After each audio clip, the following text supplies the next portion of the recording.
कहानी जापान की है। जापान में एक लड़की रहा करती थी जिसका नाम था युका, जो अपनी फैमिली के पेट को पालने के लिए काफी मेहनत करती थी। उसके घर में वो एक अकेली ही कमाने वाली थी और जब कोई अकेला कमाने वाला होता है तो उसके पूरी फैमिली का बोझ उसके सर पर होता है और सेम युका के साथ भी था। इतना ज्यादा प्रेशर होने की वजह से वो अकेली रहने लगी। ना वो किसी से बात करती थी, ना वो कहीं घूमने जाती थी और ना ही उसके कोई दोस्त थे। आप ये कह सकते हो कि वो एक डिप्रेशन जैसी स्टेट में जा चुकी थी। धीरे धीरे उसके डिप्रेशन ने उसको इस तरीके से खा लिया कि एक शाम वो घर ही नहीं आई। उसके परिवार वाले काफी चिंता में थे। उन्होंने हर जगह ढूंढा लेकिन वो मिली नहीं।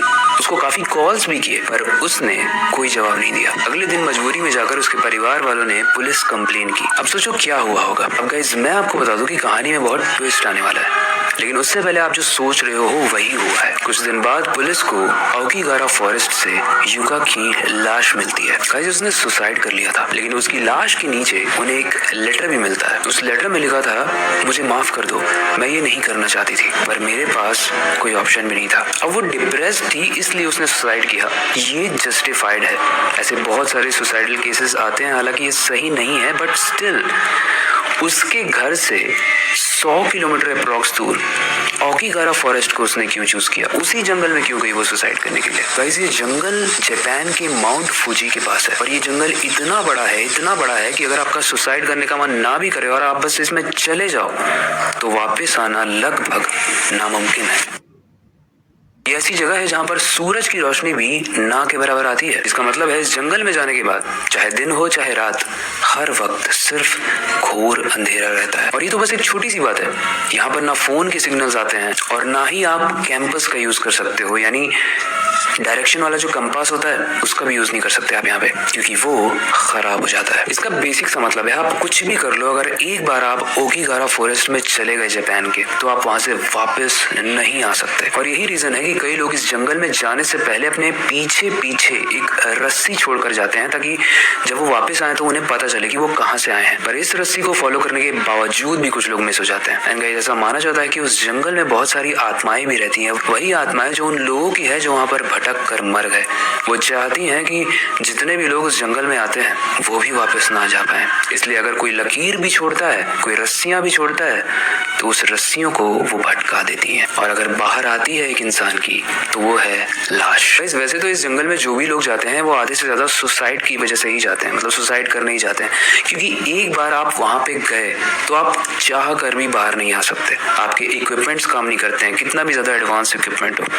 वहां पर कोई रोशनी नहीं है, मतलब एक तरीके से आप मौत के मुंह में ही जा रहे हो। एंड स्ट्रेंज चीज ये है कि यहाँ पर सबसे ज्यादा सुसाइड के रेट मार्च में आते हैं, क्योंकि जापान में मार्च में ही एकेडमिक ईयर का रिजल्ट आता है।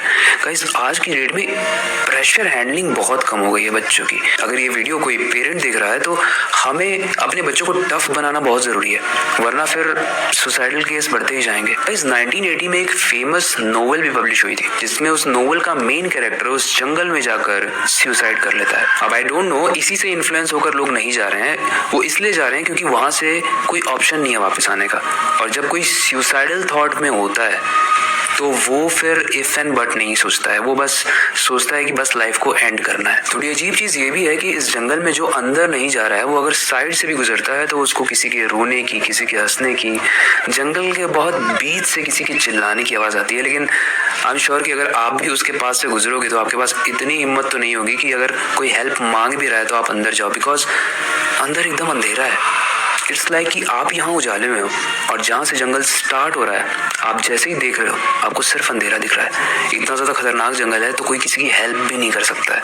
और ये इटसेल्फ में इस स्टोरी को, इस जगह को बहुत डरावना बनाता है।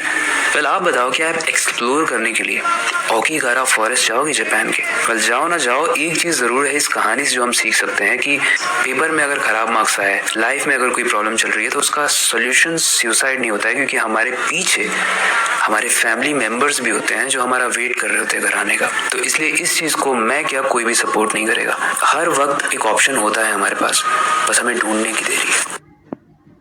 अगर आपको ये कहानी कैसी लगी, इससे रिलेटेड कोई भी फीडबैक हो आप कमेंट सेक्शन में बता सकते हो। ये एक रियल स्टोरी है तो ओकीगारा फॉरेस्ट के बारे में जाकर आप इंटरनेट पे और ज्यादा रिसर्च कर सकते हो। और अगर आपको रियल स्टोरीज जैसी ये स्टोरी मैंने बताई, ऐसी स्टोरी में इंटरेस्ट है तो आप कमेंट जाकर जरूर करना रियल स्टोरीज। बाकी ये वक्त आ चुका है इस वीडियो को एंड करने का और नई स्टोरी पर काम शुरू करने का, लेकिन जाने से पहले मैं बस एक ही चीज कहना चाहूंगा, स्टोरीज डिफरेंट होती है लेकिन एंड वाला पार्ट नहीं।